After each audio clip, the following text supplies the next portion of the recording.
Sejam bem-vindos, galera do Morcego, meu nome é Fábio, mais edições da coleção Além do Batman, pra gente dar aquela olhadinha rapidinho, dar aquela passada de página, fazer aqueles brevíssimos comentários.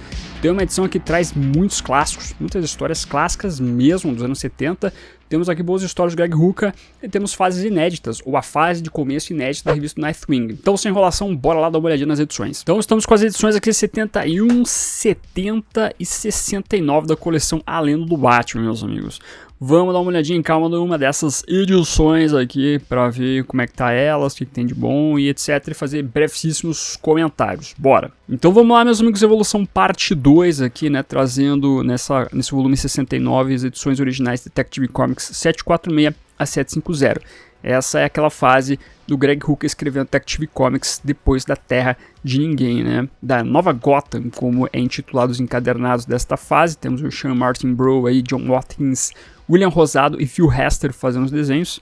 Aqui no Brasil, inclusive, tradução do Carlos H. Rutz, Mário Luce Barroso, Thiago Ara Dias, letras Bruna Bazan, Thiago Ara Dias, editor Thiago Ara Dias, a equipe que sempre faz as edições aí da editora Eagle Moss. E eu li o primeiro encadernado, eu fiquei só um pouco, não digo decepcionado, mas eu achei que o primeiro encadernado de Evolução, ele só trazia 4 histórias dessa fase aqui, né?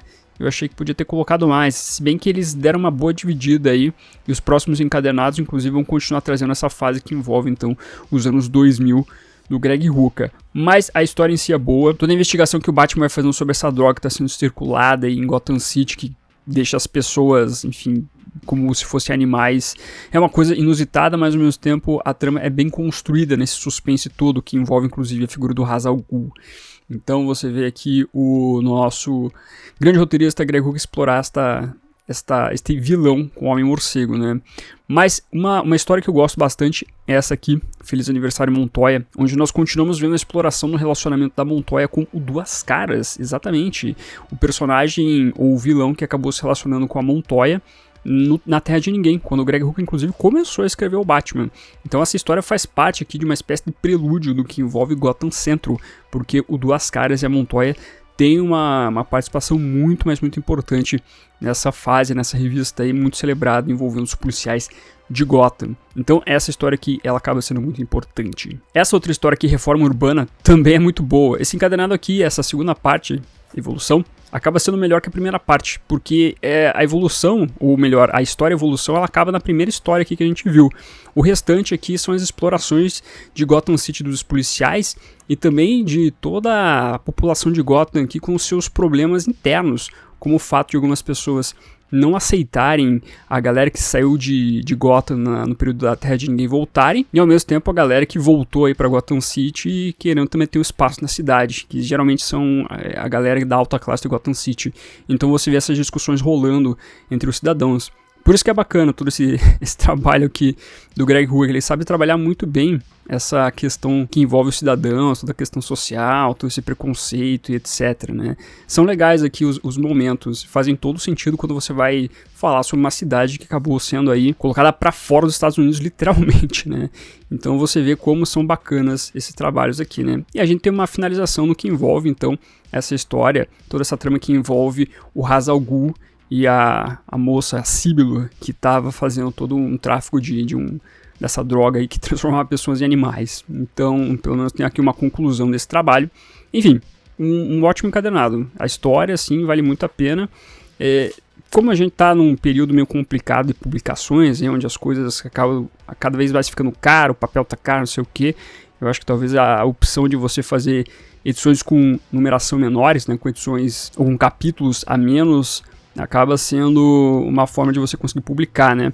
Mas, pois bem, pelo menos a gente tem a republicação dessas tramas aí que são sempre muito boas de conferir, que só saíram no tempo da editora Abril, se eu não estou enganado. Mas tá lá, Evolução parte 2, bora pro próximo encadernado. Então a edição número 70 é Asa Noturna Bloodhaven, quando começa a revista do personagem, a revista solo, então, do Asa Noturna Dick Grayson, lá do tempo dos anos 90 com o Chuck Dixon.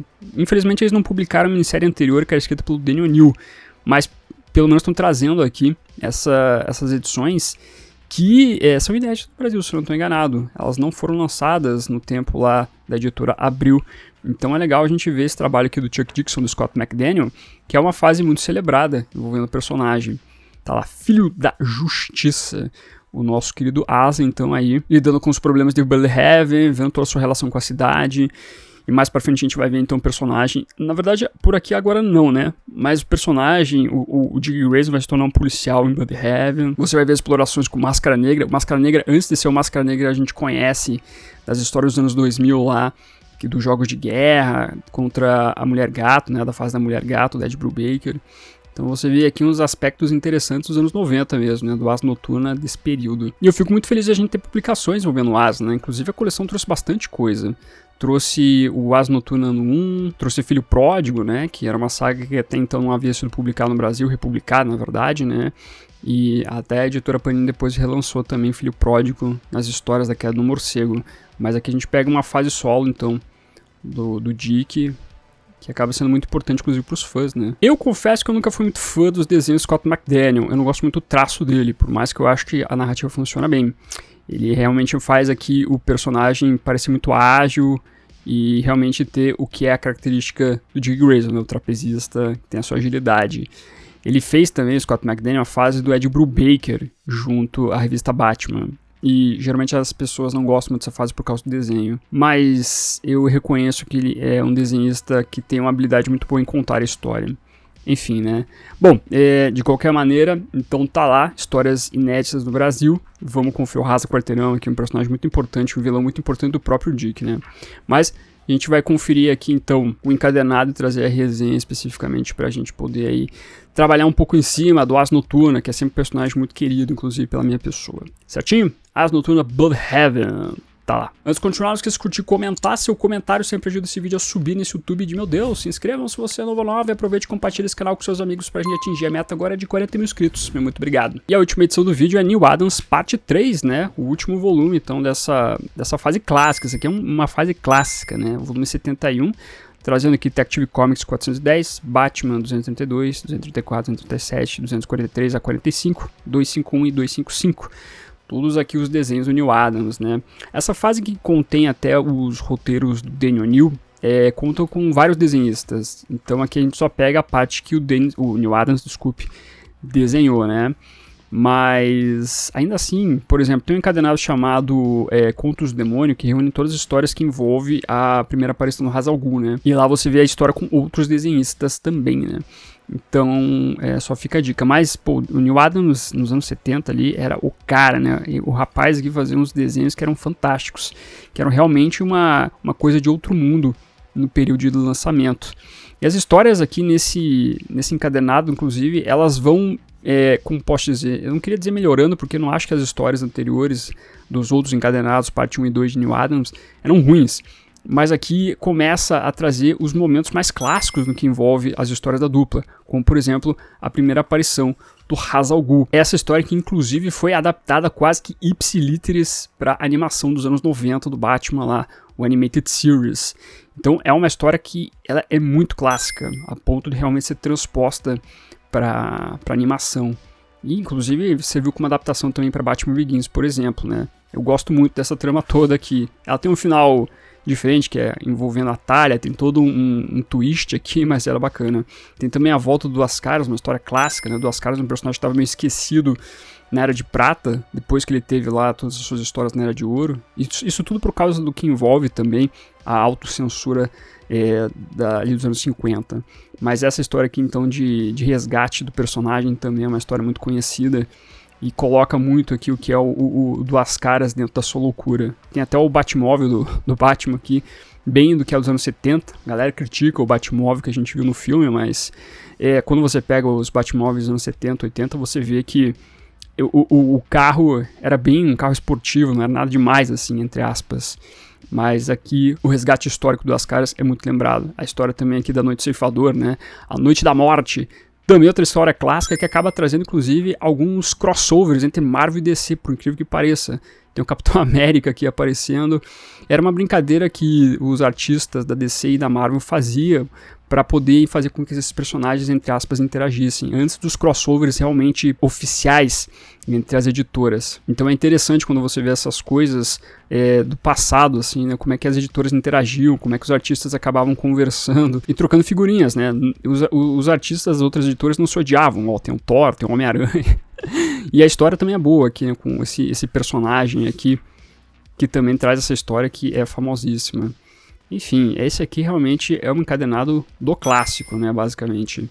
Mas, continuando, não querendo dar spoilers, mas já dando, temos aqui essa história que continua, toda a trama que envolve o Ra's al Ghul, inclusive com o título Poço de Lázaro, a introdução desse item mágico, ou natural, sei lá, que o Batman acaba encontrando aí com o Ra's al Ghul, né, o poço que deixa o Ra's imortal, que no Batman Begins acabou sendo adaptado como todo uma historinha lá que o Ra's contava, né, pra ir enganando a galera, mas tá lá o Poço de Lázaro, né, o Ra's acaba se alimentando e vai atrás do Batman, né, e essa capa aqui, ó, isso aqui também é um clássico, né, o Batman com seu peito peludo, que o Neal Adams gostava, adorava desenhar, e o nosso protagonista tendo que enfrentar o Ra's no deserto. Você vê que o desenho do Neal Adams era uma sacanagem de boa na época, né? Realmente era um diferencial, você via como ele conseguia desenhar os personagens aqui, enchendo as páginas, com vários detalhes aqui anatômicos, das caras, das feições, a maneira como os personagens se expressavam. É muito legal esses desenhos. Esses desenhos realmente, assim, não são brincadeiras, gente. Quando a gente fala assim, pô, Neal Adams nos anos 70 mandava bem, tá aqui o motivo pelo qual a gente diz isso. Essa cena é clássica. Essa cena aqui do Batman indo lá, dar uma porrada no Ra's, né, gritando Ra's, é muito boa. Ai, adoro essa fase. Enfim, a gente continua então aqui com outras histórias, continuando também com os roteiros do Denny O'Neil. Aqui nós temos toda uma resolução também desse período onde o Bruce Wayne foi dado como morto, porque ele queria elaborar todo o seu plano para pegar o Ra's al Ghul, né? E daí você vê então aqui no final o Bruce Wayne sendo encontrado vivo, para o Batman poder ter a sua identidade secreta de volta, né? E temos aqui a história clássica pra caramba também, que é a vingança quíntupla do Coringa, onde o Coringa também volta, ele estava meio esquecido das histórias da Era de Prata, e aqui o Denny O'Neil e o Neal Adams resgatam o personagem. Veja só quantos resgates, quantas histórias clássicas. Jesus amado, aqui o negócio é intenso. E tem a história da Lua do Lobo, também uma história aqui que é bacana, que inclusive eu acredito que foi adaptada também para animação clássica dos anos 90, com o professor Milo até apareceu, um personagem que aparece na animação, tendo em vista que a gente tem a adaptação aqui dessa história para animação clássica, e que também foi um dos diretores do Asilo Arkham, por incrível que pareça, e depois ele ficou internado no asilo porque ele enlouqueceu. Mas tá lá, e daí termina a história. Ou seja, esse encadenado aqui, meus amigos, tem a capas, olha, extras, olha aí, meu Deus do céu, Jesus, que impressionante. Só tem 3, 4 páginas, mas tudo bem, tem desenhos do Neal Adams aqui, tá valendo. Show de bola, hein? Esse encadenado aqui tá valendo, hein, meus amigos. Esse aqui, show, hein? Quem puder pegar, eu sei que não dá, o preço tá difícil, mas esse aqui só traz a nata da nata, meus amigos. Esse aqui eu não tenho que criticar muito, só critico o preço. Mas o restante aqui, ó, aprovado, aprovadíssimo. Os encadenados são os reunidos aqui, né? Temos o Batman do ano 0 aparecendo aqui já, pra formar a lombadinha que a galera curte pra caramba. Com seu uniforme das luvinhas roxas, do Greg Capullo. Mas fecharam então aqui mais encadernados da coleção do Batman, rumando para o seu fim. Chegamos na numeração 70 aqui, né? E agora rumo até 79, onde acaba a brincadeira toda. Certo? Então é hora de mudar de câmera. Quase finalizando, deixa o meu comentário fixado aqui embaixo, sempre tem um monte de quadrinhos com desconto. Se você for fazer suas compras na Amazon, loja da Panini ou qualquer outra loja de internet, use um dos links que estão aparecendo na sua tela, que dessa maneira você me ajuda a manter esse projeto Batman ativo. Muito obrigado. E aí, o que você achou dessas edições? Gostou de alguma das histórias? Ficou tentado pegar algum desses encadenados mais pra frente? Eu sempre vou ressaltar, sempre vou lembrar pra vocês ficarem de olho no próprio site, na própria loja da Eagle Moss, que lá eles fazem aquelas promoções de dobro, né? Você levando 4 edições, você paga só 2. Se você levar 8 edições, paga só 4 e assim por diante. Talvez seja aquela melhor maneira de você pegar esses encadenados ou ficar de olho posteriormente em Amazon ou outras lojas aí para você pegar com um bom desconto. Mas fica a dica, boas edições, gostei, a curadoria das histórias estão boas aqui em vários momentos no que envolve essa coleção. Por isso que eu tenho destacado que a coleção não é ruim, o problema são os preços e a maneira como a Eagle Moss acaba taxando aqui o negócio, porque é tenso mesmo aqui pagar 80, 90 reais pro encadernado. Mas me traga seus comentários aqui embaixo, quero saber tudo de você, bem como pra ver, deixa o morceguinho pra simbolizar que você ficou até o final do vídeo, muito obrigado. Curta, compartilhe, se inscreva no canal se você é novo ou nova, marque o sininho pra ser notificado nos vídeos, é isso, vou ficando por aqui. Como sempre, no final do vídeo nós temos os membros do canal, a galerinha que mantém este canalzinho aqui de pé, agradeço demais a colaboração de vocês, bem como de você que faz suas compras através dos links da Panini, Amazon, Magazine Luiza, Submarino e assim por diante. Meu muito obrigado como sempre, e se você está chegando agora e quiser ajudar o canal, os links estarão na descrição. Aproveita que você tá aí, meu amiguinho, dá uma olhadinha no vídeo que está aparecendo agora. É um vídeo que vale o seu clique. Agradeço a sua companhia, até a próxima e fui.